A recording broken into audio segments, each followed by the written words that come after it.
अस्सलाम वालेकुम, मैं हूं गुलाम मुस्तफा। आप देख रहे हैं बीएन उर्दू।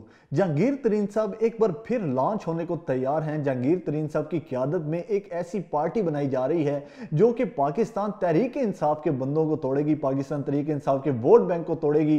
तो ये साजिश बनाई क्यों जा रही है और ये साजिश कौन बना रहा है?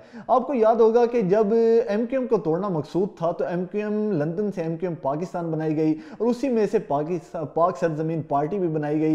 इसी तरह जब पीपल्स पार्टी को एक बार तोड़ने मकसूद था तो उनकी भी एक फर्दर पार्टी बना दी गई जिसे हकीकी पीपल्स पार्टी का नाम दिया गया।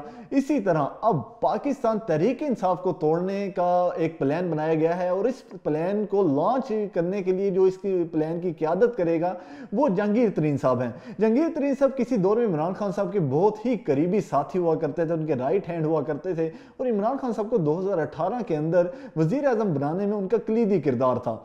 लेकिन फिर जहांगीर तरीन साहब से इमरान खान साहब के डिफरेंसेस बढ़ते गए और डिफरेंसेस इतने बढ़े कि 2022 के अंदर जब इमरान खान साहब के खिलाफ तहरीके अदम एतमाद आई तो उनके जो मुनहरिफ अरकान थे उनको लीड करने वाले भी जहांगीर तरीन साहब थे। तो जहांगीर तरीन साहब और इमरान खान साहब के जो रास्ते हैं वो तो पहले ही काफ़ी अरसे से जुदा हो चुके थे।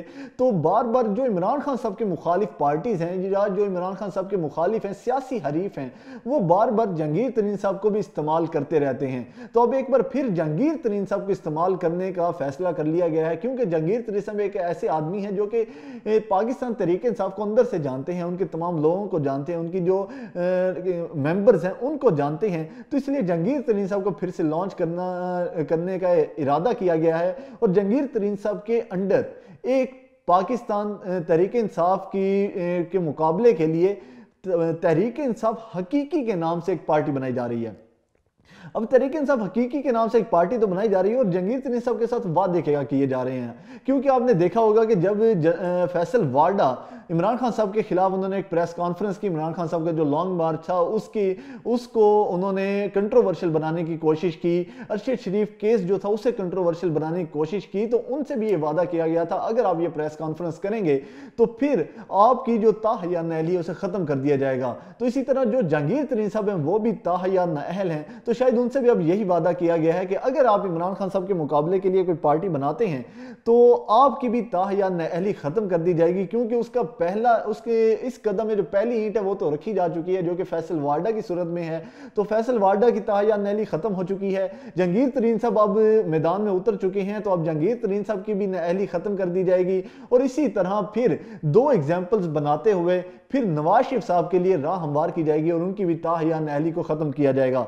अब वैसे तो इमरान खान साहब का मुकाबला हो नहीं सकता, जहां भी इलेक्शन होते हैं पूरे पाकिस्तान के अंदर वहां पर ही इमरान खान साहब तमाम जमातों को 13 रुकनी जो इत्तेहाद है पीडीएम का उन्हें चारों शाने चित कर देते हैं। तो अब इमरान खान साहब को काउंटर करने के लिए, उनकी पॉपुलैरिटी को काउंटर करने के लिए न्यू प्लान्स बनाए जा रहे हैं। उसी प्लान का हिस्सा ये है कि इमरान खान साहब की पार्टी को तोड़ने के लिए उन्हीं में से एक पार्टी बनाई जाएगी, उन्हीं के मेंबर्स को तोड़ा जाएगा।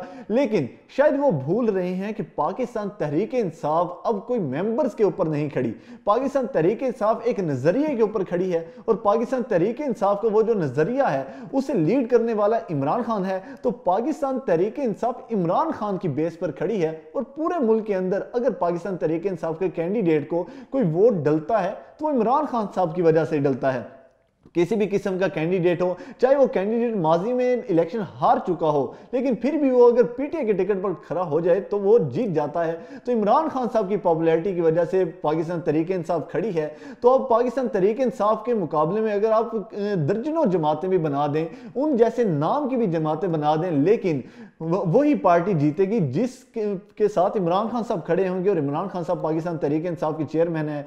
तो पाकिस्तान तहरीक इंसाफ ही जीतेगी क्योंकि इस टाइम लोग अगर किसी के बयाने के साथ जुड़े हुए हैं, किसी लीडर के साथ जुड़े हुए हैं, किसी पर्सनैलिटी के साथ जुड़े हुए हैं तो वो इमरान खान साहब हैं। तो अब जितनी भी चालें चल लें, अब जितनी भी कोशिशें कर लें, अब जितनी भी ऑफर्स करवा लें और इमरान खान साहब के मुकाबले में पे दर पे बंदे लाते जाएं, लेकिन आप किसी सूरत इमरान खान साहब को अब नहीं हरा सकते क्योंकि पूरी पाकिस्तानी कौम इमरान खान साहब के साथ खड़ी है। हालिया अब एक इलेक्शन हुए तो उनमें भी इमरान खान साहब ने तमाम जमातों को हरा दिया। तो आसिफ अली जरदारी साहब ने ऐलान कर रखा है कि उन्होंने नवाब ऑफ कालाबाग को इमरान खान साहब के मुकाबले में मियाँ वाली में खड़ा करना है। वही नवाब ऑफ कालाबाग जो कि पिछले 2018 के इलेक्शन में इमरान खान साहब के एक सिंपल से कैंडिडेट से हार गए। तो अब वो अगर इमरान खान साहब के मुकाबले में खड़े होंगे तो उनका क्या हाल होगा। तो आप जिसे मर्जी खड़ा कर लें, आप जिसे मर्जी लें इमरान खान साहब के मुकाबले में, अब कोई भी पाकिस्तान तहरीक इंसाफ को पाकिस्तान के अंदर नहीं हरा सकता। आप जितनी मर्जी चालें, इससे बेहतर होता कि आप मईशत पर फोकस करते, आप मईशत को बेहतर करते, आप अपनी कारकर्दगी को बेहतर करते और उस बेस पर आकर पाकिस्तानी कौम से आप वोट मांग सकते, पाकिस्तानी कौम से आप हमायत मांग सकते। लेकिन आपने सिर्फ फोकस एक ही चीज पर रखा कि इमरान खान साहब को किस तरह गिराना है। तो इमरान खान साहब को तो आप गिरा ही नहीं सकते जब तक अल्लाह पाक ने उनका हाथ थामा हुआ है। तो इमरान खान साहब को गिराने के चक्कर में आप खुद इतने ज़्यादा गिर चुके हैं कि कोई भी पाकिस्तान के अंदर आपको एक्सेप्ट करने को तैयार नहीं है। तो ये था आज तक का टॉपिक। मिलते हैं नेक्स्ट ब्लॉग के अंदर, तब तक के लिए अल्लाह हाफिज़।